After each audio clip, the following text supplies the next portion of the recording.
Chapter 1। Who is Thomas Shelby. कभी कभी इतिहास ऐसे किरदार गढ़ता है जो सिर्फ इंसान नहीं होते बल्कि प्रतीक बन जाते हैं। थॉमस शेल्बी भी एक ऐसा ही नाम है। बाहर से देखने पर वह एक गैंग लीडर है, एक युद्ध से लौटा हुआ सैनिक और एक बिजनेस टाइकून जिसने सड़कों की धूल से उठकर सत्ता के सबसे ऊंचे गलियारों में अपनी पहचान बनाई।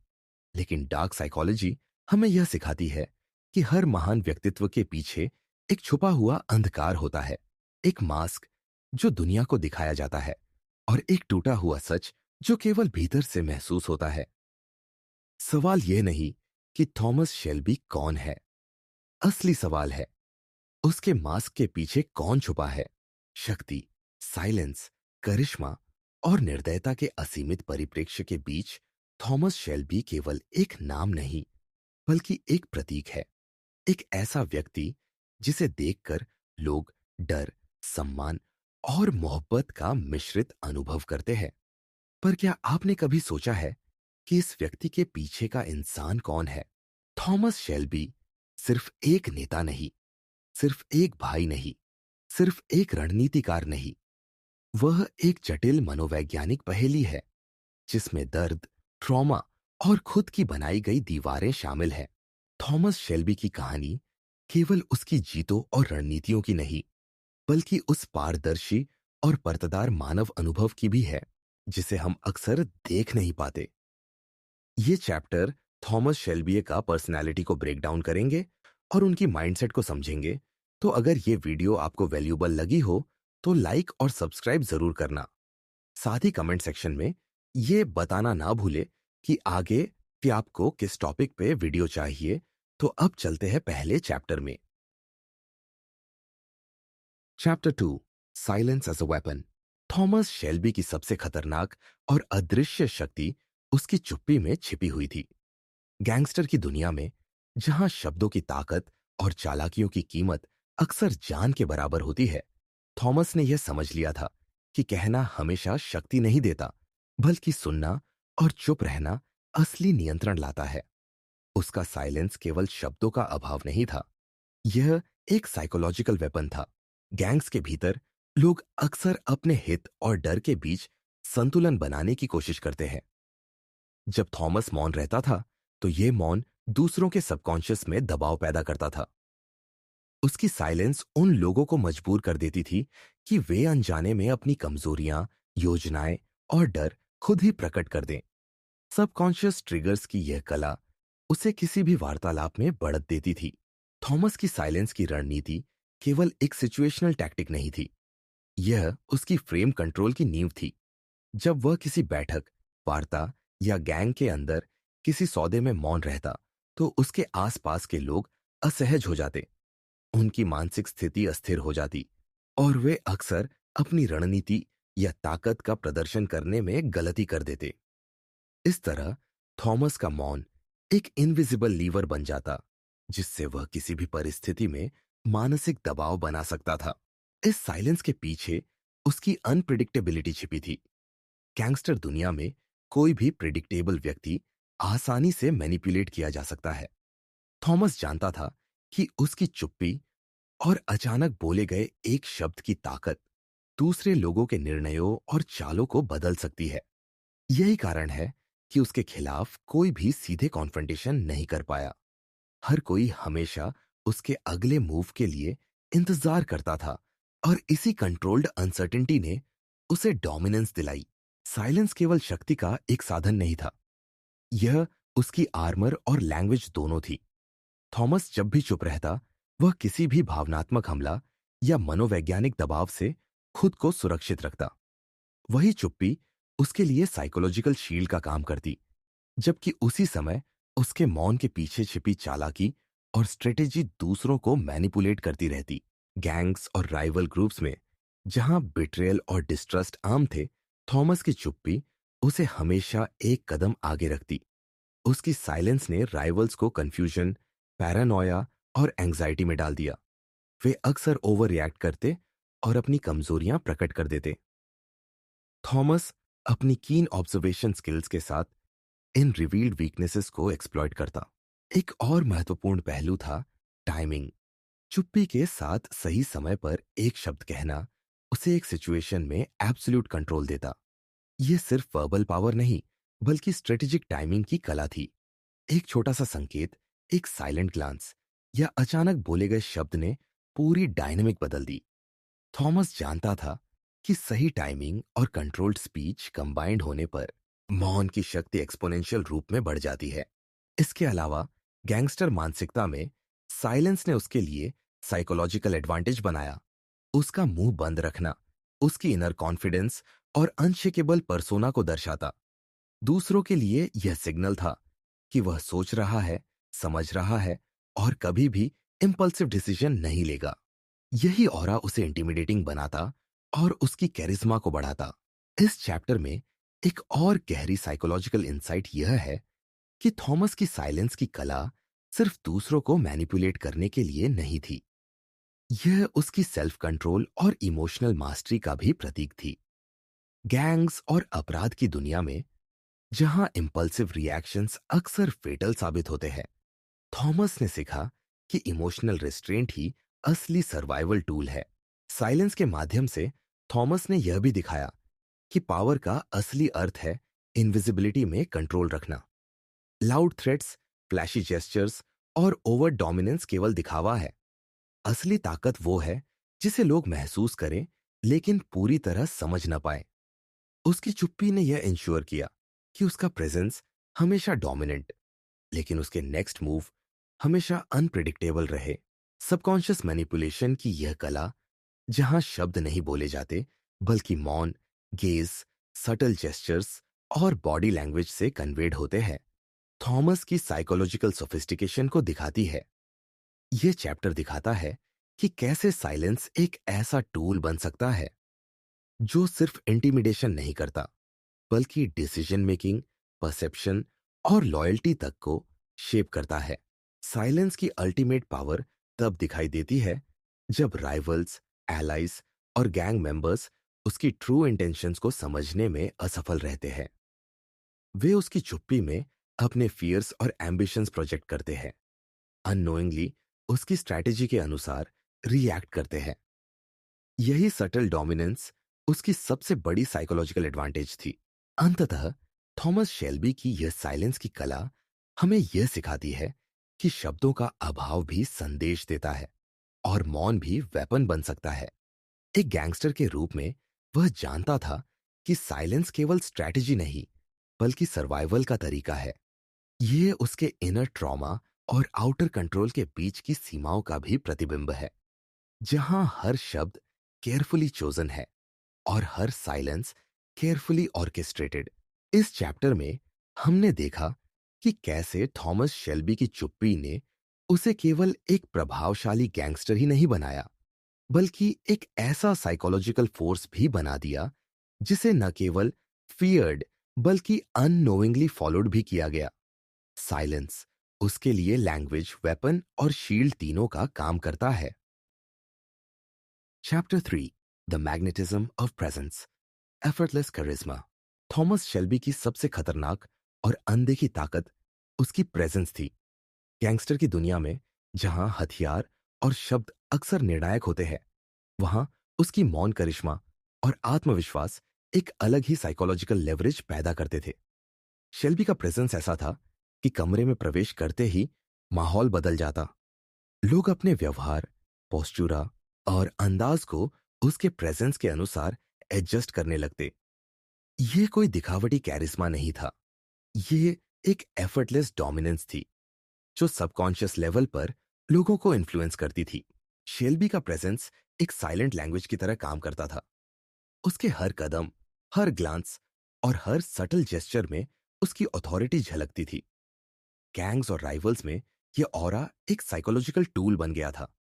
लोग उसकी नजरों में अपने छोटेपन और कमजोरियों को महसूस करते और अनजाने में उसकी स्ट्रेटेजी और कंट्रोल में फंस जाते। ये एफर्टलेस कैरिश्मा एक ऐसा फ्रेम कंट्रोल बन गया जिससे वह किसी भी इंटरेक्शन में सटल डोमिनेंस एस्टैब्लिश कर सकता था। उसकी बॉडी लैंग्वेज, पोस्चर और गेज के पीछे कई साइकोलॉजिकल टैक्टिक्स छिपी थी। शेल्बी कभी भी ओवर एक्टिंग नहीं करता, कभी भी अपनी ताकत दिखाने की जरूरत महसूस नहीं करता। उसका काल्म कंपोजर और मेजर्ड मूवमेंट्स दूसरों में अनसर्टेनिटी पैदा करते। लोग उसके नेक्स्ट मूव के बारे में अनुमान लगाने की कोशिश करते, लेकिन कभी पूरा नहीं समझ पाते। यही साइकोलॉजिकल अनप्रेडिक्टेबिलिटी उसकी कैरिस्मा को लीथल बनाती थी।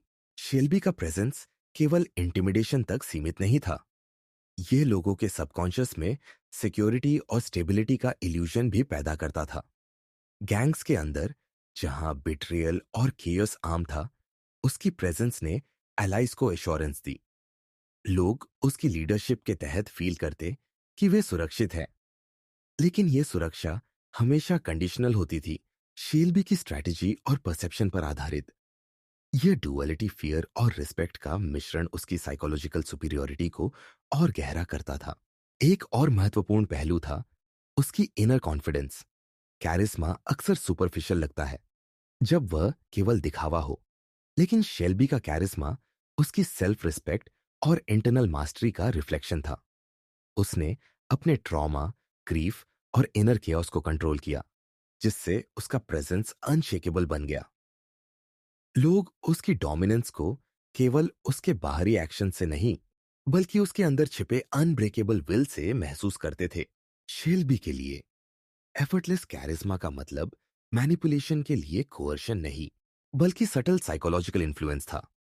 उसकी प्रेजेंस लोगों को कॉन्शियसली या अनकॉन्शियसली उसके फ्रेम में ऑपरेट करने के लिए मजबूर करती थी। यह वह शक्ति थी जो किसी को भी बिना शब्दों के स्वे कर सकती थी। यही कारण है कि गैंग्स के लोग उसे फॉलो करते। उनके एक्शंस और डिसीजंस उसके परसीव्ड कंट्रोल के अनुसार शेप होते थे। बॉडी लैंग्वेज और प्रेजेंस के साथ उसकी स्ट्रेटेजिक पोजीशनिंग भी शामिल थी। शेल्बी कमरे में बैठता, चलता या खड़ा होता, हर मूव मेटिकुलसली कैलकुलेटेड होता। ये अनकॉन्शियस साइकोलॉजिकल ट्रिगर का पार्ट था, जो दूसरों में एंजाइटी, एंटिसिपेशन और समटाइम्स ऑ पैदा करता था। उसका गेज स्टेडी, मेजर्ड और पेनिट्रेटिंग लोगों के सबकॉन्शियस फियर्स और डिजायर्स को सरफेस पर लाता। इस चैप्टर में हम देख सकते हैं कि कैरिस्मा केवल वर्बल कम्युनिकेशन या फ्लैशी जेस्चर्स तक सीमित नहीं है। शेल्बी ने इसे एक साइलेंट पावर में बदल दिया। उसकी प्रेजेंस ने लोगों के परसेप्शन को डोमिनेट किया, उनके सबकॉन्शियस को इन्फ्लुएंस किया और उन्हें अननोइंगली उसके फ्रेम में कन्फाइंड कर दिया। ये एफर्टलेस कैरिज्मा उसके साइकोलॉजिकल डोमिनेंस का कोर था। गैंग्स और राइवल्स में जहां वर्बल थ्रेट्स और ओवर डिस्प्लेस अक्सर कॉन्फ्रंटेशंस को जन्म देते थे, शेल्बी की सटल प्रेजेंस ने प्रिवेंटिव डोमिनेंस बनाई। लोग उसके आसपास रहते हुए अपने इम्पल्सेस को रिस्ट्रेन करते, क्योंकि उसकी प्रेजेंस उनके सबकॉन्शियस में अथॉरिटी और कंट्रोल का सिग्नल भेजती थी। यह डोमिनेंस वर्बल थ्रेट्स से कहीं ज्यादा पावरफुल थी, क्योंकि यह इंटरनलाइज्ड और अनअवॉइडेबल था। प्रेजेंस और कैरिस्मा की यह कला शेल्बी के लिए केवल कंट्रोल और इन्फ्लुएंस का माध्यम नहीं थी, यह उसके आइडेंटिटी और सर्वाइवल स्ट्रेटेजी का हिस्सा थी। उसके ट्रॉमा और इमोशनल टर्मोइल ने उसे सिखाया कि loud dominance short term advantage देती है, लेकिन सस्टेन्ड इन्फ्लुएंस और लॉन्ग टर्म कंट्रोल केवल सटल एफर्टलेस कैरिज्मा से आता है। सबकॉन्शियस ट्रिगर्स की यह सटल मैनिपुलेशन, जिसमें बॉडी लैंग्वेज, गेज और ऑरा कंबाइंड होते हैं, उसे एक अनमैच्ड साइकोलॉजिकल एडवांटेज देती थी। उसके राइवल्स और एलाइज दोनों ही अननोइंगली उसकी नैरेटिव और फ्रेम के अनुसार रिएक्ट करते। यह चैप्टर दिखाता है कि कैसे थॉमस शेल्बी ने एफर्टलेस कैरिस्मा को एक लीथल साइकोलॉजिकल वेपन में बदल दिया, जो उसकी गैंगस्टर एम्पायर को स्टेबलाइज और एक्सपैंड करने में सेंट्रल था। अंततः थॉमस शेल्बी की प्रेजेंस हमें यह सिखाती है कि रियल पावर दिखाने में नहीं, बल्कि महसूस कराने में है। एफर्टलेस कैरिस्मा सिर्फ अट्रैक्शन नहीं देता, ये कंट्रोल, इन्फ्लुएंस और डोमिनेंस का सबकॉन्शियस नेटवर्क बनाता है। गैंगस्टर दुनिया में जहां हर डिसीजन का वेट जीवन और मौत का हो सकता है, उसकी प्रेजेंस ने उसे केवल एक रिस्पेक्टेड लीडर ही नहीं, बल्कि एक साइकोलॉजिकली अनटचेबल फिगर बना दिया। इस चैप्टर में हमने देखा कि एफर्टलेस कैरिस्मा केवल व्यक्तित्व का हिस्सा नहीं, बल्कि एक साइकोलॉजिकल आर्किटेक्चर है, जहां साइलेंस, गेज, बॉडी लैंग्वेज और इनर कॉन्फिडेंस एक साथ मिलकर थॉमस शेल्बी को एक गैंगस्टर मास्टरमाइंड बनाते हैं। उसकी ऑरा ने उसके आसपास के सभी लोगों के सबकॉन्शियस ट्रिगर्स को एक्टिवेट किया, जिससे वह हर इंटरेक्शन में सटल डोमिनेंस बनाए रख सका। चैप्टर 4, रूथलेस एफिशिएंसी, प्रिसिजन इन chaos। गैंगस्टर दुनिया में जहां जीवन और मृत्यु के निर्णय सेकंडों में होते हैं, थॉमस शेल्बी ने अपनी सबसे बड़ी ताकत को पहचाना, निर्णय लेने की क्रूर क्षमता और शून्य भावनात्मक रुकावट के साथ कार्य करना। उसे पता था कि एक गैंगस्टर के लिए सफलता केवल ताकत या हथियार से नहीं, बल्कि कोल्ड लॉजिक और कैलकुलेटेड एफिशिएंसी से आती है। शेल्बी की रूथलेस एफिशिएंसी ने उसे अपने राइवल्स और एलाइज दोनों पर साइकोलॉजिकल डोमिनेंस दिलाई। थॉमस का माइंडसेट यह था कि इमोशन और पर्सनल अटैचमेंट्स जोखिम है। हर डिसीजन को इमोशन फ्री बनाना और हर रिसोर्स का एग्जैक्ट प्लेसमेंट करना ही उसकी स्ट्रैटेजी का कोर था। गैंग्स में जहां इंपल्सिव रिएक्शंस अक्सर फेटल होते हैं, शेल्बी ने अपनी कैलकुलेटेड अप्रोच से केओस को मैनेज किया। ये एफिशिएंसी केवल प्लानिंग की कला नहीं, बल्कि mind over emotion, frame control और सबकॉन्शियस मैनिपुलेशन का कॉम्बिनेशन थी। शेल्बी की रूथलेस एफिशिएंसी का पहला एस्पेक्ट था डिटैचमेंट फ्रॉम ईगो। वह कभी अपने प्राइड, एंगर या डिजायर को निर्णय में अलाउ नहीं करता। उसके लिए ईगो केवल डिस्ट्रैक्शंस और वल्नरेबिलिटी का सोर्स था। वह जानता था कि एक इम्पल्सिव डिसीजन न केवल उसकी सत्ता को खतरे में डाल सकता है, बल्कि पूरे गैंग स्ट्रक्चर को कोलैप्स भी कर सकता है। इसलिए उसने अपने ईगो को सप्रेस किया और डिसीजंस को केवल स्ट्रेटेजिक वैल्यू और आउटकम पर आधारित रखा। उसकी एफिशिएंसी का दूसरा महत्वपूर्ण पहलू था पीपल एज टूल्स। शेल्बी कभी भी किसी को सिर्फ इमोशनल अटैचमेंट के लिए नहीं रखता था। हर व्यक्ति उसकी रणनीति में एक स्पेसिफिक रोल निभाता, कभी स्पाई, कभी एनफोर्सर, कभी नेगोशिएटर। वह जानता था कि सही इंसान को सही जगह पर रखना ही गैंग ऑपरेशन को स्मूथ और लीथल बनाता है। यह साइकोलॉजिकल इंसाइट उसे अलाउ करती थी कि वह सबकॉन्शियस ट्रिगर्स और इंडिविजुअल वीकनेसेस का फायदा उठाकर अपनी स्ट्रैटेजी एग्जीक्यूट करे। रिस्क मैनेजमेंट भी उसकी रूथलेस एफिशिएंसी का हिस्सा था। शेल्बी हर एक्शन को मेटिकुलसली एनालाइज करता। वह जानता था कि chaotic सिचुएशंस में भी हर वेरिएबल पर कंट्रोल रखना संभव है। इसका मतलब था कि वह हमेशा कंटिंजेंसीज तैयार रखता, कभी भी सिचुएशन के अचानक ट्विस्ट से ब्लाइंड साइडेड नहीं होता। यह एबिलिटी उसे गैंग वॉर्स, राइवल निगोशिएशंस और इलीगल ऑपरेशंस में अनपैरेलल्ड एडवांटेज देती थी। शेल्बी की एफिशिएंसी की तीसरी पिलर थी इमोशन फ्री एग्जीक्यूशन। वह कभी ग्रीफ, एंगर या फियर से प्रभावित नहीं होता।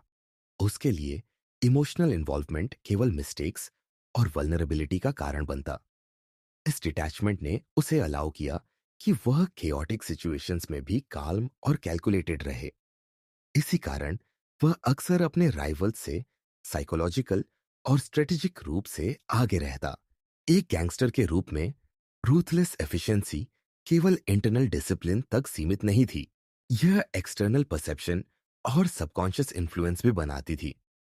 उसके राइवल्स और एलाइज दोनों ही सबकॉन्शियसली यह महसूस करते कि शेल्बी की कैलकुलेशंस हमेशा एक्यूरेट और अनशेकेबल है।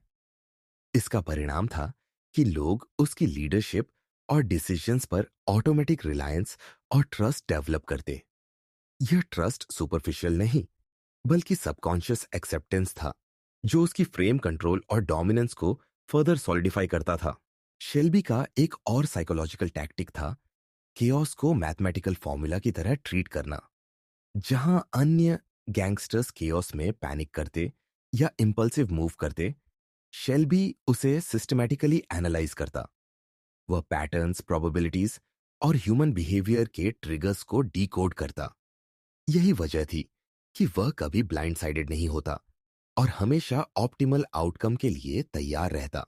इसके अलावा रूथलेस एफिशिएंसी का मतलब था कि शेल्बी कभी अननेसेसरी रिसोर्सेस या एफर्ट्स वेस्ट नहीं करता।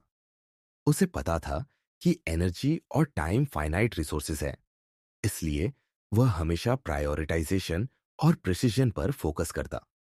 यह मिनिमलिस्ट अप्रोच उसे अलाउ करती थी कि वह हाई वैल्यू टारगेट्स और स्ट्रेटेजिक मूव्स पर कॉन्सेंट्रेटेड रहे। शेल्बी की रूथलेस एफिशिएंसी की एक और डिमेंशन थी फियर मैनेजमेंट। वह जानता था कि गैंग डायनेमिक्स में फियर एक डबल एज्ड सोर्ड है। एलाइज को इंस्पायर करना है, लेकिन उन्हें मैनिपुलेट करना भी है। इसलिए वह कैलकुलेटेड फियर और रिस्पेक्ट का मिश्रण पैदा करता। उसका काल्म ऑरा और डेडली प्रिसिशन सबकॉन्शियस लेवल पर डोमिनेंस स्थापित करता, जिससे लोग उसकी कमांड्स को चैलेंज करने की हिम्मत नहीं करते। इस चैप्टर में यह भी स्पष्ट होता है कि रूथलेस एफिशिएंसी और एम्पैथी या इमोशनल इन्वॉल्वमेंट अक्सर कॉन्ट्राडिक्टरी होते हैं। शेल्बी ने यह समझा कि गैंग लीडरशिप में कोई भी पर्सनल अटैचमेंट, कंपैशन या लीनियंसी वीकनेस पैदा कर सकती है। इसलिए उसने इमोशनल आइसोलेशन अपनाई। यह आइसोलेशन उसे साइकोलॉजिकल क्लैरिटी देती और उसे अलाउ करती कि वह अपने डिसीजन को केवल स्ट्रेटेजिक, लॉजिकल और आउटकम ओरिएंटेड बनाए। सबकॉन्शियस ट्रिगर्स और फ्रेम कंट्रोल के पर्सपेक्टिव से रूथलेस एफिशिएंसी ने उसे अनबीटेबल बनाया। एलाइज सबकॉन्शियसली उसकी प्लान और ऑर्डर्स के अनुसार रिएक्ट करते और राइवल्स उसकी कैलकुलेटेड मूव्स का एंटिसिपेट नहीं कर पाते। उसकी साइकोलॉजिकल टैक्टिक्स ने सुनिश्चित किया कि केयर्स भी उसके लिए स्ट्रक्चर्ड और प्रेडिक्टेबल बन जाए। अंततः थॉमस शेल्बी की रूथलेस एफिशिएंसी हमें यह सिखाती है कि पावर का मतलब केवल ब्रूट फोर्स नहीं, बल्कि कैलकुलेटेड कंट्रोल और इमोशनल मास्टरी है। गैंगस्टर दुनिया में जहां हर स्टेप का वेट जीवन और मौत का होता है, रूथलेस प्रिसिजन ही सर्वाइवल और डोमिनेंस की कुंजी है। शेल्बी की यह efficiency combined with strategic silence और एफर्टलेस कैरिस्मा उसे केवल फियर्ड गैंगस्टर ही नहीं बनाती थी, बल्कि एक साइकोलॉजिकली अनटचेबल मास्टरमाइंड भी बनाती थी। यह चैप्टर दिखाता है कि कैसे कोल्ड लॉजिक, डिटैचमेंट और प्रिसीजन मिलकर थॉमस शेल्बी को केओटिक गैंगस्टर वर्ल्ड में अनपैरेलल्ड डोमिनेंस देते हैं। Chapter 5, the art of boundaries, saying no is power. Gangster दुनिया में जहां हर कदम पर धोखे, नुकसान और अप्रत्याशित संकट मौजूद है, थॉमस शेल्बी ने सबसे शक्तिशाली हथियार पाया सीमाएं। ये सीमाएं उसके लिए केवल पर्सनल स्पेस की तरह नहीं थी। ये उसके इनविजिबल वॉल्स थे, जो केओस के बीच उसकी क्लैरिटी और स्ट्रेटेजिक विजन को सुरक्षित रखते थे। जब उसने नो कहा, तो यह न केवल एक शब्द था, यह उसकी अथॉरिटी, साइकोलॉजिकल डोमिनेंस और सर्वाइवल इंस्टिंक्ट का प्रतीक था। थॉमस शेल्बी की बाउंड्रीज की कला केवल डिसीजन मेकिंग में नहीं दिखती थी, ये उसके माइंडसेट और बिहेवियरल फ्रेमवर्क का कोर हिस्सा थी। गैंग्स और राइवल्स के बीच जहां इंपल्सिव रिएक्शंस और इमोशनल वल्नरेबिलिटीज अक्सर फेटल साबित होती हैं, थॉमस ने यह समझा कि हर रिक्वेस्ट, हर सजेशन और हर डिमांड पर हाँ कहना उसकी पावर और कंट्रोल को डाइल्यूट कर सकता है।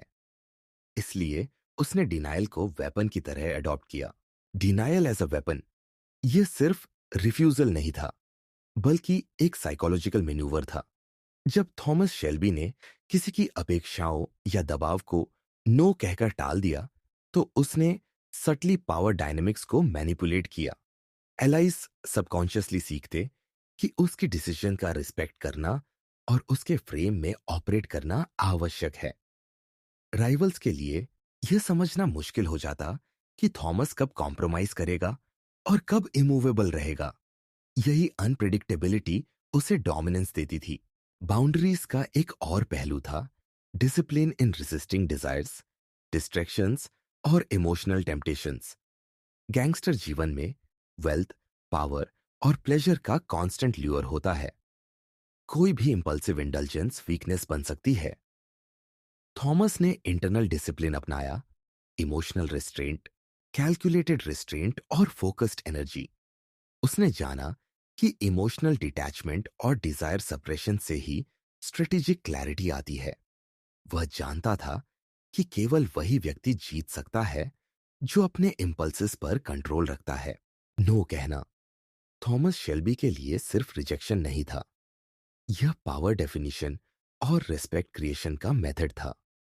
एलाइज और सबॉर्डिनेट्स सबकॉन्शियसली समझते थे कि उसका नो केवल डिसीजन मेकिंग का हिस्सा नहीं, बल्कि उसकी अथॉरिटी और लीडरशिप का सिग्नल है। कोई भी उसका नो चैलेंज नहीं करता, क्योंकि उसके रिफ्यूजल के पीछे लॉजिक, एक्सपीरियंस और कैलकुलेटेड रिस्क एनालिसिस छिपा होता। यह रिस्पेक्ट, फियर और ओबीडियंस का मिश्रण बनाता, जो गैंग्स में सबसे कठिन चीज होती है। थॉमस शेल्बी की बाउंड्रीज की एक और सटल लेयर थी मिनिमलिज्म ऑफ एनर्जी। वह जानता था कि मेंटल, इमोशनल और फिजिकल एनर्जी फाइनाइट है। वह कभी भी इरेलीवेंट परस्यूट्स, पेटी कॉन्फ्लिक्ट्स या अननेसेसरी ड्रामा में अपनी ऊर्जा खर्च नहीं करता। उसकी साइकोलॉजी यह बताती है कि conservation of energy even conservation of power. यह मिनिमलिज्म उसे केयस में भी फोकस्ड और लीथल बनाता। इस चैप्टर में यह भी ध्यान देने योग्य है कि बाउंड्रीज और आइसोलेशन का इंटरप्ले साइकोलॉजिकल मास्टरी में क्रिटिकल है। थॉमस ने यह सीखा कि इमोशनल एक्सेसिबिलिटी और ओवर इन्वॉल्वमेंट केवल वल्नरेबिलिटी पैदा करती है। इसलिए उसने अपने रिलेशनशिप्स और इंटरैक्शंस में स्ट्रेटेजिक डिस्टेंस बनाए रखा। यह डिस्टेंसिंग सबकॉन्शियस डोमिनेंस को रीइंफोर्स करती थी और उसके फ्रेम कंट्रोल को अनचैलेंजेबल बनाती थी। सबकॉन्शियस ट्रिगर्स के पर्सपेक्टिव से देखे तो बाउंड्रीज उसकी मैनिपुलेशन स्ट्रैटेजी का हिस्सा थे। एलाइज सबकॉन्शियसली उसके रूल्स, लिमिट्स और रिफ्यूजल्स को एंटिसिपेट करने लगे। राइवल्स कभी प्रिडिक्ट नहीं कर पाए कि थॉमस कब हां कहेगा और कब नो कहकर सिचुएशन को अपने फेवर में मोड़ देगा। यह unpredictability combined with calculated denial उसे साइकोलॉजिकल एडवांटेजों देती थी। सेइंग नो का आर्ट भी लॉन्ग टर्म स्ट्रेटेजिक एडवांटेज देता था। गैंग्स में जहां सभी लोग शॉर्ट टर्म गेन्स और इम्पल्सिव ग्रेटिफिकेशन के लिए लड़ते हैं, थॉमस ने अपनी पावर और इन्फ्लुएंस को लंबी अवधि में कंसोलिडेट किया। उसने समझा कि हर इम्पल्सिव अग्रीमेंट उसका कंट्रोल डाइल्यूट कर सकता है और हर कैलकुलेटेड रिफ्यूजल उसे डोमिनेंस के और करीब लाती है। इस चैप्टर में हम यह भी देखते हैं कि बाउंड्रीज केवल एक्सटर्नल एक्शन नहीं, बल्कि इंटरनल साइकोलॉजिकल आर्किटेक्चर है। थॉमस के लिए यह सिर्फ दूसरों को रिस्ट्रिक्ट करना नहीं था, यह सेल्फ डिसिप्लिन, क्लैरिटी और स्ट्रैटेजिक थिंकिंग को प्रोटेक्ट करना था। उसके नो ने उसके माइंड को शार्पन किया, उसके इमोशंस को रेगुलेट किया और उसके सबकॉन्शियस ट्रिगर्स को ऑप्टिमाइज किया। गैंगस्टर कॉन्टेक्स्ट में बाउंड्री सेटिंग का मतलब था कि थॉमस शेल्बी हमेशा एक कंट्रोल्ड, अनटचेबल प्रेजेंस बनाए रखे। एलाइज सबकॉन्शियसली उसकी लिमिटेशंस और रूल्स के अनुसार बिहेव करते और राइवल्स कभी उसकी अनप्रिडिक्टेबिलिटी का पूरा अनुमान नहीं लगा पाते। यह साइकोलॉजिकल लैंडस्केप उसे केओटिक वर्ल्ड में अनस्टॉपेबल बनाता था। अंततः थॉमस शेल्बी की आर्ट ऑफ बाउंड्रीज हमें यह सिखाती है कि पावर केवल एग्रेशन और कंट्रोल से नहीं आती, बल्कि डिसिप्लिन, रिस्ट्रेंट और स्ट्रेटेजिक डिनाइल से आती है। सेइंग नो केवल रिफ्यूजल नहीं, बल्कि साइकोलॉजिकल डोमिनेंस, फ्रेम कंट्रोल और एनर्जी मैनेजमेंट का सबसे लीथल टूल बन सकता है। इस चैप्टर में हमने देखा कि कैसे बाउंड्रीज ने थॉमस शेल्बी को केओटिक गैंगस्टर वर्ल्ड में फोकस्ड, लीथल और साइकोलॉजिकली अनचैलेंजेबल बनाया। यह कला केवल उसके सर्वाइवल का तरीका नहीं, बल्कि उसकी डार्क साइकोलॉजिकल आर्किटेक्चर का इंटीग्रल हिस्सा थी। Chapter 6, the brotherhood, paradox, connection without belonging. Thomas Shelby की गैंगस्टर दुनिया की ताकत केवल उसकी रूथलेस एफिशिएंसी या एफर्टलेस कैरिज्मा में नहीं थी, यह उसकी इमोशनल आर्किटेक्चर में थी। वह अपने परिवार और गैंग के केंद्र में था। लेकिन पैराडॉक्स ये था कि वह कभी वास्तव में किसी का हिस्सा नहीं बन सका। उसकी लीडरशिप का मूल कारण इमर्जन या अटैचमेंट नहीं, बल्कि डिटैचमेंट और साइकोलॉजिकल आइसोलेशन था। यही पैराडॉक्स उसकी शक्ति का आधार था। एक ऐसा लीडरशिप मॉडल जो कनेक्शन और आइसोलेशन के बीच संतुलित था। थॉमस शेल्बी ने अर्ली लाइफ में यह सीख लिया कि इमोशनल अटैचमेंट्स कमजोरियों की जड़ बन सकती है। परिवार और गैंग दोनों ही ऐसे एनवायरनमेंट्स थे जहां बेट्रियल, अनप्रिडिक्टेबिलिटी और पर्सनल एजेंडास आम थे।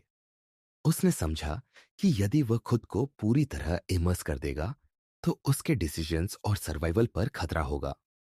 इसीलिए उसने इमोशनल डिस्टेंस को अडॉप्ट किया, अ कॉन्शियस डिलिबरेट स्ट्रेटजी, जिसे उसने अपनी फ्रेम कंट्रोल और सबकॉन्शियस मैनिपुलेशन में इंटीग्रेट किया।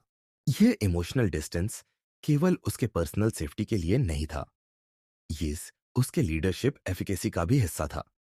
एलाइज सबकॉन्शियसली महसूस करते थे कि थॉमस हमेशा मौजूद है, हमेशा अवेयर है, लेकिन उसके इनर वर्ल्ड में प्रवेश करना असंभव है। यह साइकोलॉजिकल स्ट्रक्चर उसे अलाउ करता था कि वह अपने गैंग और फैमिली के लिए प्रोटेक्ट और गाइड कर सके, बिना खुद को वल्नरेबल बनाए। यही वजह थी कि उसकी प्रोटेक्शन और इन्फ्लुएंस दोनों ही एब्सोल्यूट थे, लेकिन वह इमोशनली अनटचेबल रहा। इस पैराडॉक्स का अगला पहलू था connection without attachment. Thomas Shelby ने यह समझा कि लीडरशिप केवल अथॉरिटी और कमांड से नहीं आती। यह डिपेंड करती है कि लोग सबकॉन्शियसली आपको एसेंशियल समझे। उसकी प्रेजेंस और डिसीजन से फैमिली और गैंग के लिए सिक्योरिटी, स्टेबिलिटी और गाइडेंस का इल्यूजन पैदा किया। लोग सबकॉन्शियसली उसके डिसीजंस पर रिलाई करते थे, लेकिन कभी उसकी ट्रू इमोशनल स्टेट को समझ नहीं पाते। यही सटल साइकोलॉजी उसे अनपैरेलल्ड इन्फ्लुएंस देती थी। थॉमस की प्रोटेक्टिव इंस्टिंक्ट्स हमेशा कैलकुलेटेड और स्ट्रेटेजिक थे। वह अपने लोगों के लिए फिजिकल और टैक्टिकल सेफ्टी सुनिश्चित करता था, लेकिन उनका इमोशनल टेरेन अनटच्ड रहता था। यह protecting others while remaining psychologically isolated की अल्टीमेट एग्जाम्पल है। एलाइज और फैमिली मेंबर्स सबकॉन्शियसली अप्रिशिएट करते थे कि थॉमस उनके लिए सैक्रिफाइसेस करता है, लेकिन उनकी पर्सनल इमोशंस और स्ट्रगल्स का हिस्सा नहीं बनता। यही बैलेंस उसे एक साइकोलॉजिकली डोमिनेंट लीडर बनाता था। इसके अलावा यह paradox being essential to everyone but accessible to no one Thomas Shelby को अनमैच्ड स्ट्रेटेजिक एडवांटेज देता था। एलाइज सबकॉन्शियसली रिलाई करते थे कि थॉमस हमेशा उनके लिए अवेलेबल होगा, लेकिन उनकी डिपेंडेंसी उसे लेवरेज में कन्वर्ट होती थी। राइवल्स और एनिमीज के लिए यह समझना मुश्किल था कि वह कब इमोशनली इन्वेस्ट करेगा और कब डिटैच्ड रहेगा। इसी अनप्रिडिक्टेबिलिटी ने उसे गैंगस्टर वर्ल्ड में अनटचेबल बना दिया। सबकॉन्शियस मैनिपुलेशन की यह कला यहां महत्वपूर्ण थी। थॉमस शेल्बी के subtle cues, glances, gestures, tone ने सबकॉन्शियसली रीइंफोर्स किया कि वह प्रेजेंट और रिलायबल है, लेकिन इनवल्नरेबल और साइकोलॉजिकली इनएक्सेसिबल भी। यह टेक्निक किसी भी कैओटिक एनवायरनमेंट में लीडरशिप सस्टेन करने के लिए लीथल है। गैंगस्टर्स और राइवल्स दोनों सबकॉन्शियसली उसकी बाउंड्रीज और डिटैचमेंट के अनुसार ऑपरेट करते। थॉमस शेल्बी की इमोशनल स्ट्रेटजी में मिनिमलिज्म ऑफ अटैचमेंट भी शामिल थी। वह अपने पर्सनल इमोशंस, डिजायर्स और ग्रीफ को सप्रेस करता था, ताकि कोई भी एक्सटर्नल डिस्ट्रैक्शन उसकी स्ट्रेटेजिक क्लैरिटी को कॉम्प्रोमाइज न कर सके। इमोशनल डिटैचमेंट ने उसे यह एबिलिटी दी कि वह केओस के बीच भी काल्म और कंट्रोल्ड रहे। एलाइज सबकॉन्शियसली उसके इनर कंट्रोल का रेस्पेक्ट करते, जबकि राइवल्स उसकी अनप्रेडिक्टेबिलिटी और डिटैचमेंट से इंटिमिडेट होते। इस चैप्टर में यह भी ध्यान देने योग्य है कि फैमिली और गैंग दोनों में साइकोलॉजिकल पैराडॉक्स को मैनेज करना एक सोफिस्टिकेटेड स्किल है। थॉमस ने अपने इंटरनल आइसोलेशन को एक्सटर्नल स्टेबिलिटी में कन्वर्ट किया। उसके इमोशनल वॉल्स ने उसे फ्रेजिल इंटरैक्शन से बचाया, लेकिन उन्होंने गैंग और फैमिली के लिए एक साइकोलॉजिकल एंकर भी प्रोवाइड किया। यह ड्युअलिटी आइसोलेटेड और प्रोटेक्टिव उसके गैंगस्टर आइडेंटिटी और लीडरशिप को डिफाइन करती है। कनेक्शन विदाउट बिलोंगिंग का कॉन्सेप्ट भी सटल साइकोलॉजिकल लेवरेज बनता है। एलाइज सबकॉन्शियसली डिपेंडेंट है, लेकिन कभी उसकी ट्रू इमोशनल एक्सेस नहीं पा सकते।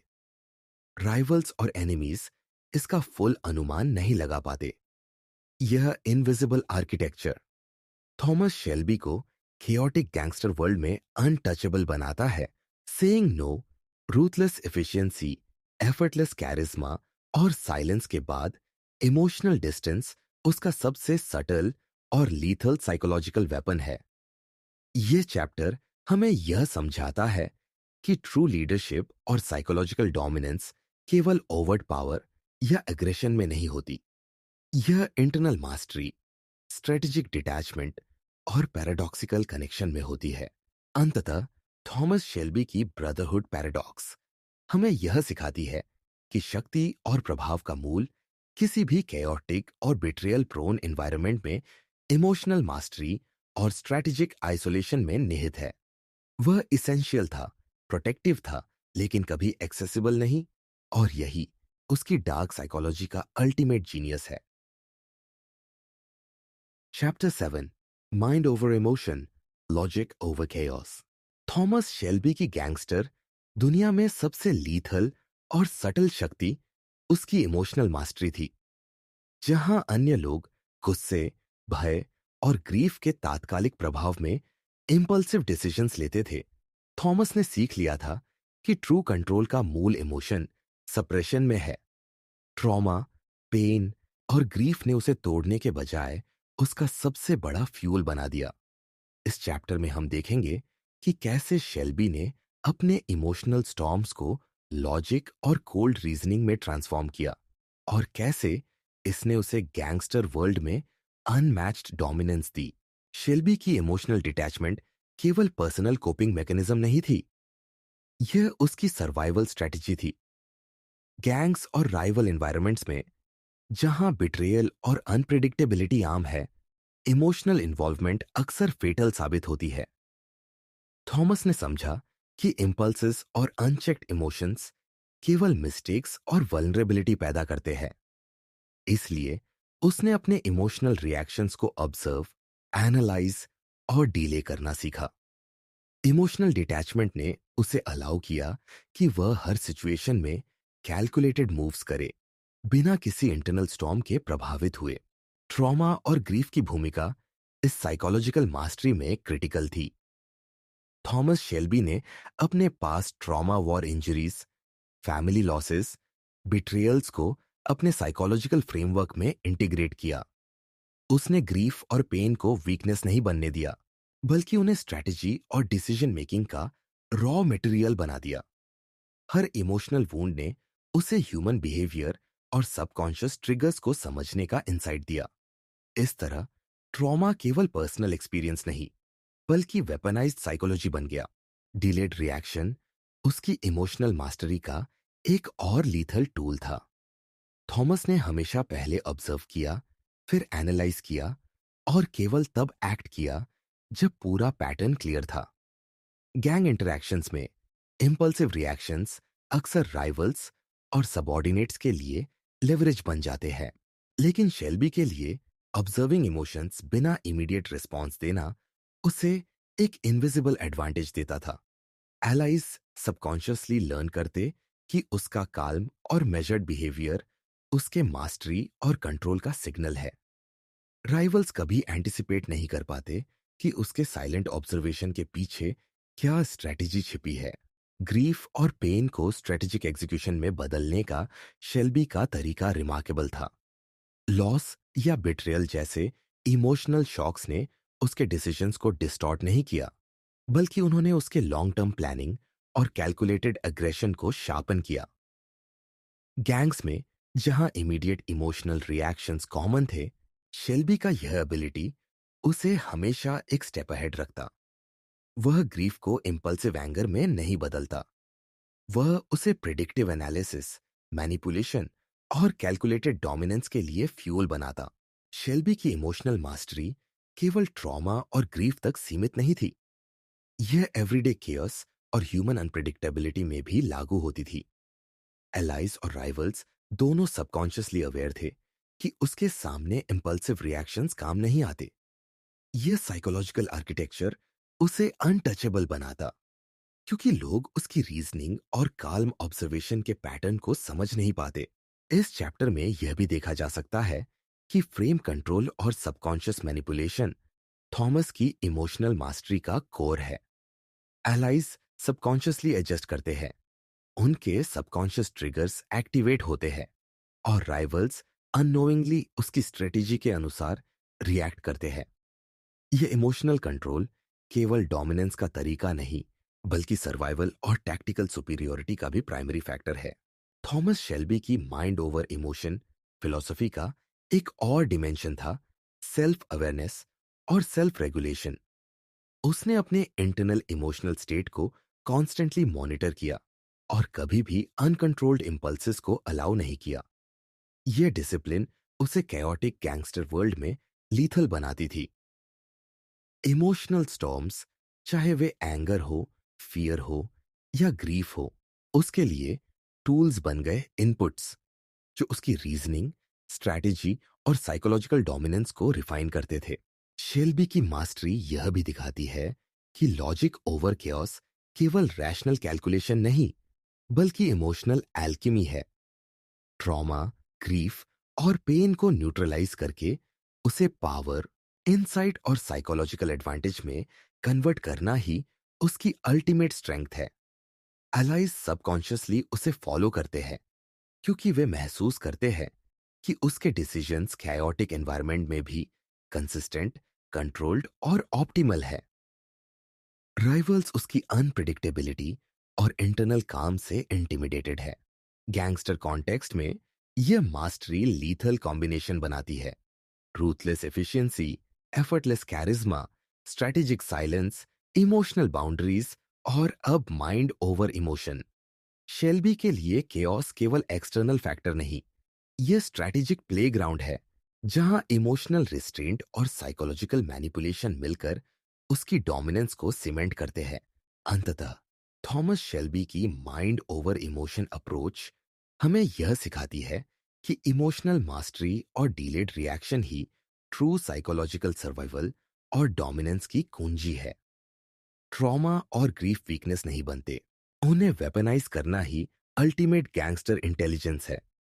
यह चैप्टर दिखाता है कि कैसे शेल्बी ने अपनी इमोशनल स्टॉर्म्स को कंट्रोल में लिया और उन्हें अपने लिए फ्यूल में बदल दिया, जिससे वह कैओटिक गैंगस्टर वर्ल्ड में इनविंसिबल और साइकोलॉजिकली अनटचेबल बन गया। Chapter 8, the long game, patience as a weapon. Thomas Shelby की सबसे सटिल लेकिन लीथल शक्ति उसकी पेशेंस थी। गैंगस्टर दुनिया में जहां हर कोई तत्काल लाभ, रिवेंज और इंपल्सिव डिसीजंस के पीछे दौड़ता है, थॉमस ने यह समझा कि लास्टिंग डोमिनेंस के लिए समय और रणनीति की शक्ति से बड़ा कोई हथियार नहीं है। उसके लिए पेशेंस केवल इनएक्टिविटी या वेट एंड वॉच नहीं था, यह एक एक्टिव, कैलकुलेटेड साइकोलॉजिकल वेपन था। शेल्बी की फिलॉसफी यह थी कि इंपल्सिव रिएक्शंस अक्सर कैटास्ट्रोफिक होते हैं। इमीडिएट विक्टोरीज, चाहे टैक्टिकल हो या इमोशनल, केवल शॉर्ट टर्म सेटिस्फैक्शन देते हैं और लॉन्ग टर्म कंट्रोल को कॉम्प्रोमाइज करते हैं। इसलिए उसने खुद को कंडीशन किया कि हर मूव, हर अलायंस और हर नेगोशिएशन डिलिबरेट और टाइम्ड होना चाहिए। यही एक्टिव वेटिंग उसे राइवल्स और एलाइज दोनों में साइकोलॉजिकल एज देती थी।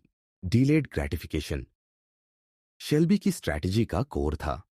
गैंग्स में हर temptation money, power, influence, revenge उसके लिए टेस्ट्स थे। वह इंपल्सिव इंडल्जेंस से दूर रहता और रिसोर्सेस को स्ट्रैटेजिक एडवांटेज के लिए रिजर्व करता। यह डिसिप्लिन उसके सबकॉन्शियस इन्फ्लुएंस और फ्रेम कंट्रोल को रीइंफोर्स करती थी। एलाइज सबकॉन्शियसली सीखते कि थॉमस का टाइमिंग परफेक्ट होता है और राइवल्स कभी एंटिसिपेट नहीं कर पाते कि उसके नेक्स्ट मूव की एग्जैक्ट मोमेंट क्या होगी। शेल्बी की पेशेंस का एक और डिमेंशन था, स्ट्रेटेजिक इनविजिबिलिटी। वह हमेशा केओस में फुली विजिबल नहीं रहता। एलाइज और राइवल्स सबकॉन्शियसली अवेयर होते हैं कि उसका प्रेजेंस हर जगह हो सकता है, लेकिन उसकी रियल इंटेंशंस और प्लान्स हमेशा हिडन रहती है। यह इनविजिबिलिटी उसके लिए लेवरेज बन जाती थी। राइवल गैंगस्टर्स इंपल्सिव रिएक्शंस करते हैं, लेकिन शेल्बी अनऑब्जर्व्ड होकर उन्हें अपनी ट्रैप में ले जाता। यही साइकोलॉजिकल कंट्रोल उसका सबसे लीथल वेपन बनता है। लॉन्ग टर्म प्लानिंग शेल्बी की डोमिनेंस का फाउंडेशन थी। इमीडिएट विक्ट्रीज उसे सेटिस्फाई नहीं करते। वह हमेशा एम्पायर, इन्फ्लुएंस और अल्टीमेट कंट्रोल के लिए प्ले करता। प्रत्येक निगोशिएशन, ईच अलायंस और राइवल मूव उसके लार्जर ब्लूप्रिंट का हिस्सा होता। गैंगस्टर दुनिया में जहां लोग शॉर्ट टर्म गेन्स के पीछे भागते हैं, थॉमस की पेशेंट स्ट्रैटेजी उसे अनमैच्ड फोरसाइट और डोमिनेंस देती थी। शेल्बी की लॉन्ग गेम मेंटेलिटी यह भी दिखाती है कि those who rush destroy themselves while those who wait rule. कई राइवल्स इंपल्सिव होते हैं, अपनी एम्बिशंस और एंगर में क्विक डिसीजंस लेते हैं। ये डिसीजंस उन्हें डिस्ट्रॉय कर देते हैं, फिजिकली, इमोशनली और स्ट्रेटेजिकली। लेकिन थॉमस पेशेंटली वेट करता है, ऑब्जर्व करता है और परफेक्ट मोमेंट पर स्ट्राइक करता है। यही लीथैलिटी और इनविंसिबिलिटी का सीक्रेट है। इस चैप्टर में यह भी ध्यान देने योग्य है कि पेशेंस केवल वेटिंग नहीं, ये कैलकुलेटेड ऑब्जर्वेशन और इमोशनल रेगुलेशन का परिणाम है।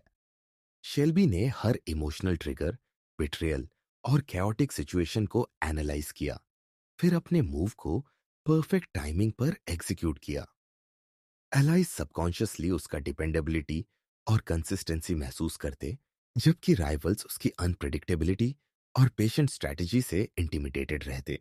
शेल्बी की पेशेंस का एक सटल साइकोलॉजिकल इम्पैक्ट यह भी था कि डीले इटसेल्फ डोमिनेंस पैदा करता। एलाइज सबकॉन्शियसली एडजस्ट करते कि थॉमस जब तक मूव नहीं करता, तब तक सिचुएशन अनकंट्रोल्ड रहता है। राइवल सबकॉन्शियसली एंटिसिपेट करते कि कुछ भी हो सकता है, क्योंकि थॉमस की टाइमिंग अनट्रेसेबल और अनप्रेडिक्टेबल होती है।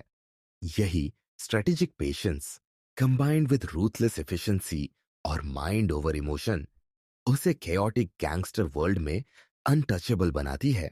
पेशेंस ने शेल्बी को अलाउ किया कि वह पावर कंसोलिडेशन और रिसोर्स ऑप्टिमाइजेशन पर फोकस्ड रहे। इमीडिएट एक्शंस इंपल्सिव वेस्ट होते, लेकिन लॉन्ग टर्म स्ट्रेटेजिक मूव्स उसे एम्पायर एक्सपेंशन, लॉयल्टी रीइंफोर्समेंट और साइकोलॉजिकल डोमिनेंस में अनपैरेलल्ड एडवांटेज देते। इसके अलावा पेशेंस ने उसे अलाउ किया कि वह इमोशनल स्टॉर्म्स और केओस को काल्म और कंट्रोल्ड एनवायरनमेंट में कन्वर्ट करे। इस चैप्टर में यह भी स्पष्ट है कि पेशेंस का साइकोलॉजिकल लेवरेज सिर्फ ऑब्जर्वेशन तक सीमित नहीं है। यह इमोशनल मास्टरी, फ्रेम कंट्रोल और सबकॉन्शियस मैनिपुलेशन के साथ इंटीग्रेट होता है। एलाइज सबकॉन्शियसली ट्रस्ट और एंटिसिपेट करते हैं, राइवल्स सबकॉन्शियसली हेजिटेट और मिसकैलकुलेट करते हैं। शेल्बी का calm waiting aura combined with strategic invisibility उसे लीथल मास्टरमाइंड बनाता है। शेल्बी के लिए पेशेंस का मतलब सिर्फ समय की प्रतीक्षा नहीं, बल्कि calculated planning, emotional regulation and strategic execution है। लॉन्ग टर्म डोमिनेंस केवल इमीडिएट विक्ट्रीज से नहीं आती, यह ऑब्जर्वेशन, डिलेड रिएक्शन और परफेक्ट टाइमिंग से आती है। गैंगस्टर दुनिया में जहां इम्पल्सिवनेस कॉमन है, थॉमस शेल्बी ने पेशेंस को वेपनाइज किया और इसे अल्टीमेट साइकोलॉजिकल कंट्रोल में बदल दिया। अंततः थॉमस शेल्बी की लॉन्ग गेम स्ट्रैटेजी हमें यह सिखाती है कि ट्रू पावर और डोमिनेंस केवल एक्शन या अग्रेशन से नहीं आती। यह टाइमिंग, ऑब्जर्वेशन और कैलकुलेटेड रिस्ट्रेंट में होती है। इम्पल्सिव लोग खुद को डिस्ट्रॉय कर देते हैं, लेकिन जो पेशेंटली, स्ट्रेटेजिकली और रिलेंटलेसली वेट करते हैं, वही कैओटिक गैंगस्टर वर्ल्ड में रूल करते हैं। ये चैप्टर दिखाता है कि कैसे शेल्बी ने पेशेंस को वेपन बनाया और इसे अल्टीमेट कंट्रोल और एम्पायर बिल्डिंग का फाउंडेशन बनाया। Chapter 9, the cost of power, isolation and emptiness. Thomas Shelby के जीवन में पावर का मतलब केवल डोमिनेंस, रिस्पेक्ट और कंट्रोल नहीं था। इसका मतलब था लोनलीनेस और साइकोलॉजिकल आइसोलेशन।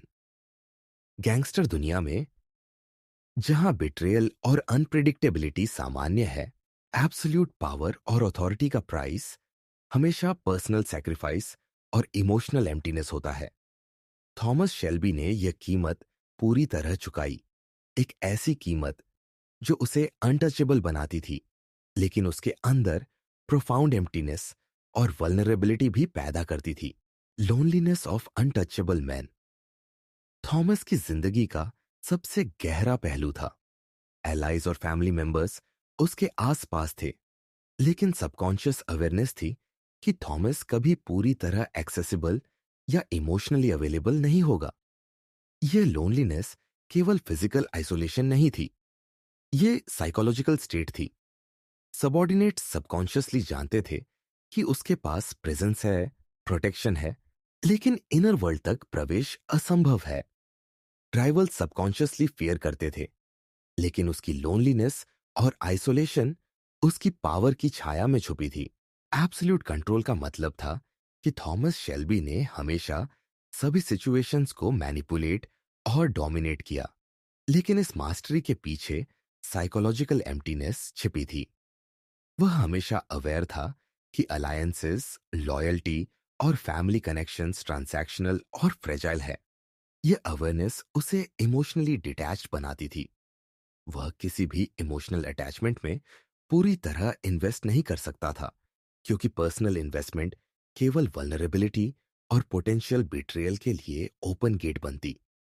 इस साइकोलॉजिकल आर्किटेक्चर ने उसे अनटचेबल बनाया, लेकिन साथ ही अकेला भी रखा। ट्रस्ट और मिसट्रस्ट का इंटरप्ले इस चैप्टर में क्रिटिकल है। गैंगस्टर एनवायरनमेंट में ट्रस्ट रेयर और फ्रैजाइल होता है। थॉमस शेल्बी ने अपने सबकॉन्शियस और कॉन्शियस माइंड को ट्रेन किया कि हर ह्यूमन इंटरेक्शन को इवैल्यूएट किया जाए, लॉयल्टी, मोटिव्स, वीकनेसेस और पोटेंशियल बिट्रियल के लेंस से। ये कांस्टेंट मिसट्रस्ट ने उसे प्रोटेक्ट किया, लेकिन ह्यूमन कनेक्शन को करोड़ भी किया। एलाइज सबकॉन्शियसली सीखते थे कि उनका ट्रस्ट कंडीशनल है। राइवल्स सबकॉन्शियसली एंटिसिपेट करते थे कि शेल्बी कभी ओपन या वल्नरेबल नहीं होगा। यही मिसट्रस्ट उसके साइकोलॉजिकल फोर्ट्रेस का कोर बन गया। थॉमस शेल्बी की आइसोलेशन की एक और लेयर थी इमोशनल सैक्रिफाइस फॉर कंट्रोल। वह अपने इमोशंस, डिजायर्स और वल्नरेबिलिटीज को सप्रेस करता था, ताकि वह एब्सोल्यूट क्लैरिटी और स्ट्रेटेजिक एडवांटेज बनाए रख सके। कियोस में इंपल्सिव इमोशनल रिएक्शंस केवल उसके डोमिनेंस और सर्वाइवल को कॉम्प्रोमाइज कर सकते थे। इसलिए उसने अपनी इमोशनल एक्सेस को रिस्ट्रिक्ट किया, protecting everyone but being unprotected himself. यह ट्रेजिक आयरोनी उसकी लाइफ का डिफाइनिंग एलिमेंट बन गया। पावर का कॉस्ट केवल लोनलीनेस और मिसट्रस्ट तक सीमित नहीं था, यह कंटिन्यूअस साइकोलॉजिकल विजिलेंस भी था। थॉमस शेल्बी को हमेशा अवेयर रहना पड़ता कि कोई भी बिट्रियल या मिसस्टेप उसके एम्पायर और लाइफ को कोलैप्स कर सकता है। एलाइज सबकॉन्शियसली अडेप्ट करते थे कि वह कॉन्स्टेंटली ऑब्जर्विंग और कैलकुलेटिंग है, और राइवल्स सबकॉन्शियसली इंटिमिडेटेड रहते थे। इस परपेचुअल विजिलेंस ने उसे अनबीटेबल बनाया, लेकिन यह इमोशनल एग्जॉस्शन और साइकोलॉजिकल एम्प्टीनेस का सोर्स भी था। शेल्बी का साइकोलॉजिकल फोर्ट्रेस एक पैराडॉक्सिकल वर्ल्ड बन गया। यह फोर्ट्रेस उसे अनटचेबल बनाता था, लेकिन सिमल्टेनियसली उसे ह्यूमन कनेक्शन, इंटीमेसी और बिलोंगिंग से अलग रखता था। एलाइज सबकॉन्शियसली उसकी प्रोटेक्शन और गाइडेंस पर डिपेंड करते थे, लेकिन उसकी लोनलीनेस और इमोशनल इनएक्सेसिबिलिटी का अवेयरनेस हमेशा सबकॉन्शियस टेंशन पैदा करता था। राइवल्स उसके काल्म, कंट्रोल्ड ऑरा से इंटिमिडेटेड रहते, लेकिन कभी उसकी इमोशनल स्टेट और वल्नरेबिलिटीज का एस्टिमेशन नहीं कर पाते। आइसोलेशन और एम्प्टीनेस का इम्पैक्ट उसकी पर्सनल डिसीजंस और लीडरशिप स्टाइल में भी दिखाई देता था।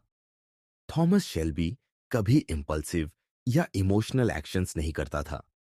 उसकी रूथलेस एफिशिएंसी, स्ट्रेटेजिक पेशेंस और इमोशनल मास्टरी सब इसी साइकोलॉजिकल आइसोलेशन से फ्यूअल होती थी। केओस और कॉन्फ्लिक्ट में भी वह काम, कंट्रोल्ड और कैलकुलेटेड रहता। अलाइज सबकॉन्शियसली रिस्पेक्ट करते और रिलाई करते, लेकिन वह हमेशा अनटचेबल और इमोशनली इनएक्सेसिबल रहता।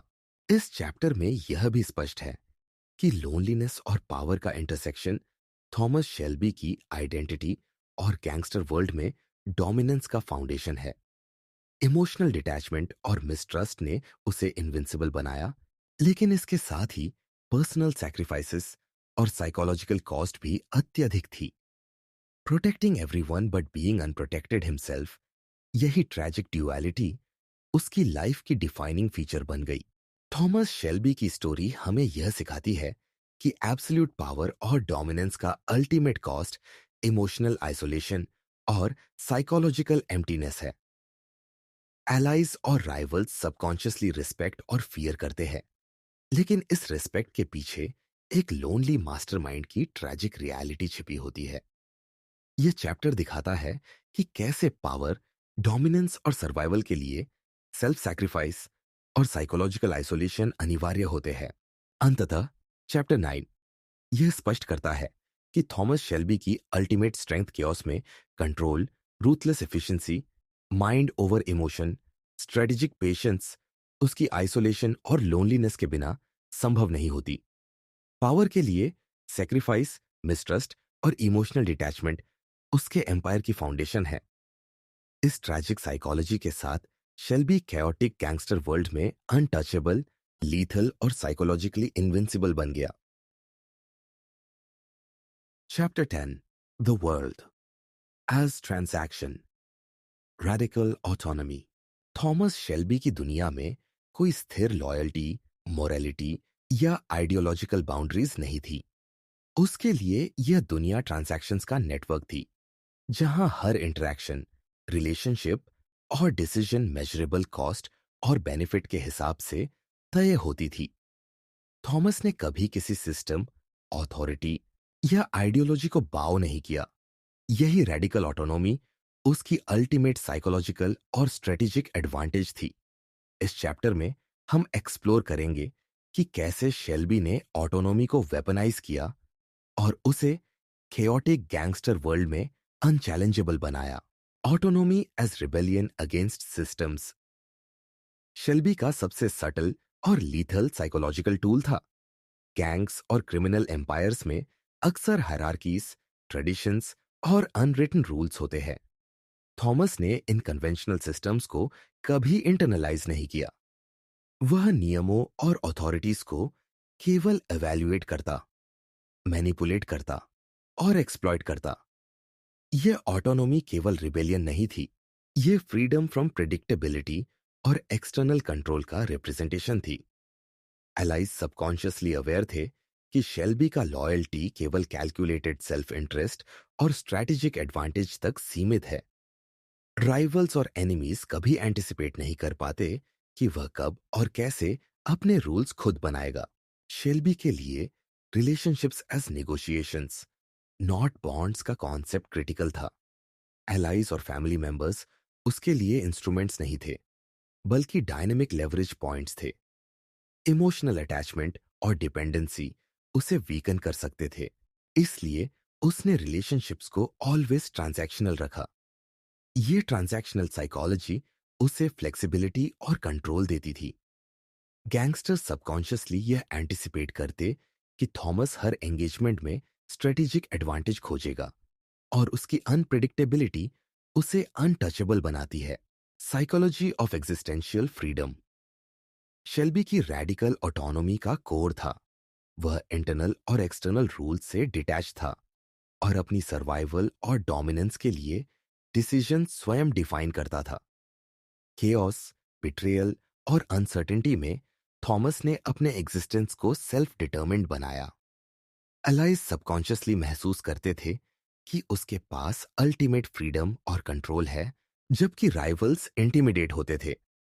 एग्जिस्टेंशियल ऑटोनॉमी ने उसे लीथल कॉम्बिनेशन दी, साइकोलॉजिकल डोमिनेंस और ऑपरेशनल फ्रीडम। शेल्बी की रैडिकल ऑटोनॉमी ने उसे अलाउ किया कि वह डिटैचमेंट फ्रॉम ऑल रूल्स अपनाए, किसी अथॉरिटी या मॉरल कंस्ट्रेंट के अंडर नहीं रहना उसे अल्टीमेट कंट्रोल देता था। राइवल्स इंपल्सिव और रिस्ट्रिक्टेड रहते हैं, जबकि थॉमस अनबाउंड है। यह डिटैचमेंट उसकी डिसीजन मेकिंग, स्ट्रेटेजिक पेशेंस और इमोशनल मास्टरी में मैनिफेस्ट होती है। एलाइज सबकॉन्शियसली रिस्पेक्ट करते हैं कि उसके एक्शंस प्रिडिक्टेबल नहीं है, और राइवल्स सबकॉन्शियसली मिसकैलकुलेट करते हैं। यही साइकोलॉजिकल लेवरेज शेल्बी की अनटचेबल आइडेंटिटी का फाउंडेशन है। ऑटोनॉमी का यह फिलॉसफी केवल टैक्टिकल और ऑपरेशनल एडवांटेज नहीं देती, ये इंटरनल साइकोलॉजिकल फोर्ट्रेस भी बनाती है। शेल्बी ने अपने माइंड, इमोशंस और एक्शंस को किसी भी एक्सटर्नल इन्फ्लुएंस से फ्री रखा। इमोशनल डिटैचमेंट, बाउंड्रीज, पेशेंस और माइंड ओवर इमोशन की प्रायर स्ट्रेटजीज अब रेडिकल ऑटोनॉमी के साथ इंटीग्रेट होती है। एलाइज सबकॉन्शियसली अवेयर है कि शेल्बी की डिसीजंस हमेशा सेल्फ डिटरमिन्ड है, और राइवल्स सबकॉन्शियसली डरते हैं कि कोई भी मैनिपुलेशन उसे कंट्रोल नहीं कर सकती। शेल्बी के लिए वर्ल्ड एज ट्रांजैक्शन का मतलब था कि कोई भी रिलेशनशिप, अलायंस या एंगेजमेंट केवल स्ट्रेटेजिक लेवरेज, रिसोर्स एलोकेशन और कैलकुलेटेड रिस्क के आधार पर इवैल्यूएट होती थी। इमोशनल अटैचमेंट ऑप्शनल नहीं थी, स्ट्रेटेजिक डिटैचमेंट इसेंशियल थी। यह ट्रांजैक्शनल अप्रोच उसे फ्रीडम विद इन केओस देती थी, क्योंकि कोई भी एक्सटर्नल एक्सपेक्टेशन उसे इन्फ्लुएंस नहीं कर सकती थी। एलाइज सबकॉन्शियसली लर्न करते हैं कि शेल्बी हमेशा फ्रेम और टर्म्स डिफाइन करता है, और राइवल सबकॉन्शियसली एंटिसिपेट नहीं कर पाते कि उसकी नेक्स्ट मूव कैसे अनफोल्ड होगी। इस चैप्टर में यह भी देखा जा सकता है कि रैडिकल ऑटोनॉमी और एग्जिस्टेंशियल फ्रीडम शेल्बी को केओटिक गैंगस्टर वर्ल्ड में अल्टीमेट सर्वाइवल और डोमिनेंस देती है। किसी भी मॉरल, सोशल या इमोशनल कंस्ट्रेंट से डिटैच्ड रहकर वह अपनी स्ट्रैटेजीज इंप्लीमेंट करता है।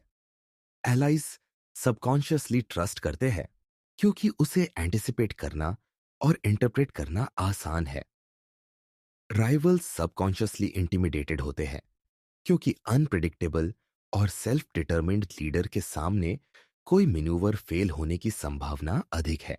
रैडिकल ऑटोनॉमी का यह कॉन्सेप्ट थॉमस शेल्बी की अल्टीमेट साइकोलॉजिकल सुपीरियोरिटी को डिफाइन करता है। वह केओटिक एनवायरनमेंट में नेविगेशन के लिए एक्सटर्नल रूल्स या लॉयल्टी पर रिलाई नहीं करता। Subconscious manipulation, strategic invisibility, delayed reaction and calculated patience के साथ यह ऑटोनॉमी उसे अनकिलेबल, अनटचेबल और साइकोलॉजिकली डोमिनेंट बनाती है। अंततः चैप्टर 10 यह स्पष्ट करता है कि थॉमस शेल्बी की अल्टीमेट फ्रीडम और कंट्रोल केवल एक्सटर्नल पावर स्ट्रक्चर्स को इग्नोर करने या मैनिपुलेट करने से नहीं आती।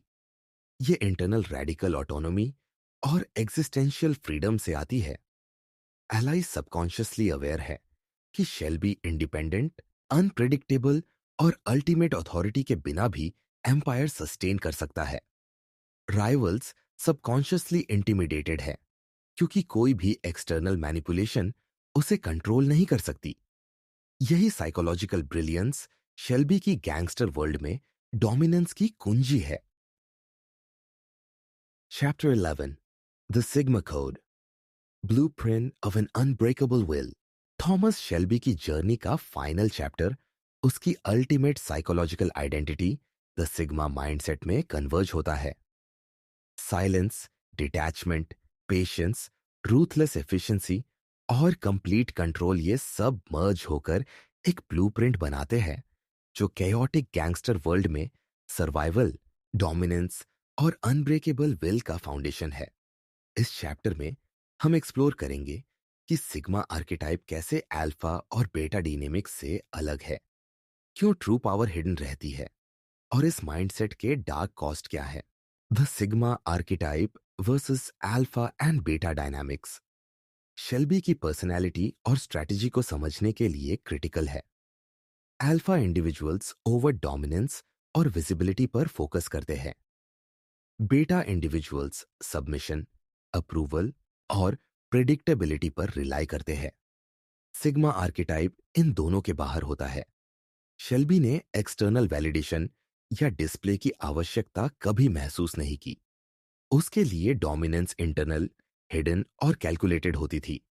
एलाइज सबकॉन्शियसली फॉलो करते हैं, रिवल्स सबकॉन्शियसली इंटिमिडेटेड होते हैं, लेकिन थॉमस की ट्रू पावर कभी डायरेक्टली विजिबल नहीं होती। यह इनविजिबिलिटी ही उसकी लीथैलिटी का सोर्स बनती है। शेल्बी की true power is hidden, not displayed. Gangs और राइवल एनवायरनमेंट्स में ओवर्ट एग्रेशन अक्सर वल्नरेबिलिटी और प्रेडिक्टेबिलिटी पैदा करती है। थॉमस ने यह समझा कि साइलेंस, इनविजिबिलिटी और सटल मैनिपुलेशन ज्यादा इफेक्टिव है। एलाइज सबकॉन्शियसली अवेयर होते हैं कि शेल्बी हमेशा ऑब्जर्विंग, एनालाइजिंग और कंट्रोलिंग है, लेकिन उनकी परसेप्शन में उसकी फुल एक्सटेंट कभी पूरी तरह रिवील नहीं होती। राइवल्स उसके काल्म एक्सटीरियर और इनविजिबल स्ट्रैटेजी से इंटिमिडेट होते हैं। यह हिडन पावर सिग्मा आर्केटाइप का डिफाइनिंग कैरेक्टरिस्टिक है। The sigma blueprint as psychological survival Shelby की लाइफ और स्ट्रेटजीज का कोर है। Silence, emotional detachment, patience, strategic invisibility and ruthless efficiency, इन सब का इंटीग्रेशन उसे केओटिक गैंगस्टर वर्ल्ड में अनटचेबल बनाता है। एलाइज सबकॉन्शियसली एडजस्ट करते हैं, सबकॉन्शियस ट्रिगर्स एक्टिवेट होते हैं और राइवल्स अननोविंगली उसके कंट्रोल के पैटर्न में ऑपरेट करते हैं। शेल्बी ने अपने इंटरनल फोर्ट्रेस को इस तरह स्ट्रक्चर किया कि एक्सटर्नल केओस, बिट्रियल और अनप्रिडिक्टेबिलिटी उसे अफेक्ट नहीं कर सकते। यह ब्लूप्रिंट केवल सर्वाइवल का तरीका नहीं, यह डोमिनेंस और इन्फ्लुएंस सस्टेन करने का साइकोलॉजिकल मेथड है। शेल्बी की सिग्मा कोड का सबसे डार्क और सटल एस्पेक्ट है emotional death as cost of unbreakable will.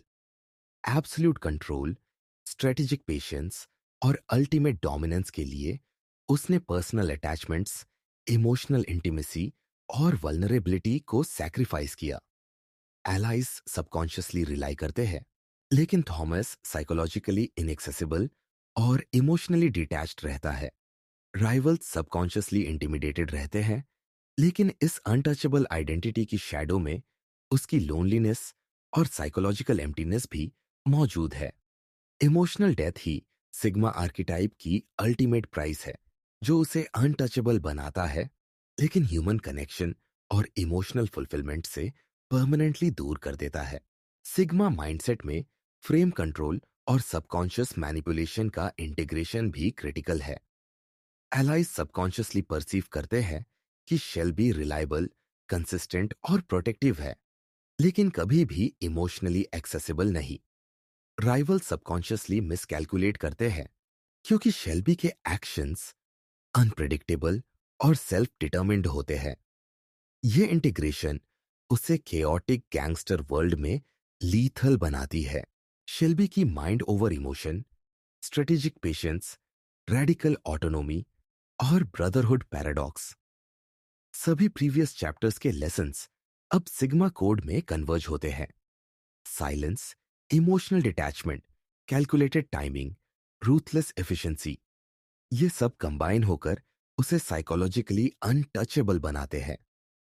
Allies subconsciously influenced होते हैं, राइवल्स सबकॉन्शियसली कंट्रोल्ड। ये इंटरनल मास्टरी सिग्मा ब्लूप्रिंट की डिफाइनिंग फीचर है। चैप्टर 11 यह भी दिखाता है कि सिग्मा माइंडसेट केवल टैक्टिकल और स्ट्रेटेजिक एडवांटेज नहीं देता, यह एग्जिस्टेंशियल फ्रीडम और साइकोलॉजिकल इमॉर्टैलिटी भी प्रोवाइड करता है। शेल्बी का कंट्रोल केओटिक गैंगस्टर वर्ल्ड में एब्सोल्यूट है, लेकिन इसका अल्टीमेट कॉस्ट इमोशनल डेथ और आइसोलेशन है। एलाइज सबकॉन्शियसली डिपेंडेंट रहते हैं, लेकिन वह अनटचेबल रहता है। राइवल सबकॉन्शियसली फियर करते हैं, लेकिन कभी उसकी ट्रू पावर या वल्नरेबिलिटी समझ नहीं पाते। यही डार्क ब्रिलियंस सिग्मा आर्किटाइप की एसेंस है। अंततः थॉमस शेल्बी की सिग्मा कोड हमें यह सिखाती है कि अल्टीमेट साइकोलॉजिकल सर्वाइवल, डोमिनेंस और अनब्रेकेबल विल केवल internal mastery, emotional detachment, calculated patience and radical autonomy से संभव है। ट्रू पावर ओवर्ट नहीं होती, इसे हाइड, कंट्रोल और स्ट्रेटेजिक मैनिपुलेशन के जरिए मैनिफेस्ट किया जाता है। सिग्मा आर्केटाइप केयोटिक एनवायरनमेंट्स में अनटचेबल बनता है, लेकिन इसके पीछे इमोशनल सैक्रिफाइस, आइसोलेशन और साइकोलॉजिकल कॉस्ट भी एग्जिस्ट करते हैं। यही शेल्बी की अल्टीमेट डार्क साइकोलॉजी और गैंगस्टर ब्रिलियंस का एसेंस है। तो दोस्तों, अगर आप ये वीडियो अंत तक देख रहे हो, तो निश्चित रूप से आपको ये वीडियो वैल्यूएबल लगा होगा। इसीलिए प्लीज वीडियो को लाइक और सब्सक्राइब कर दें। और हाँ, अगली बार आप किस टॉपिक पर वीडियो देखना चाहते हैं, अपना सुझाव कमेंट बॉक्स में जरूर बताएं।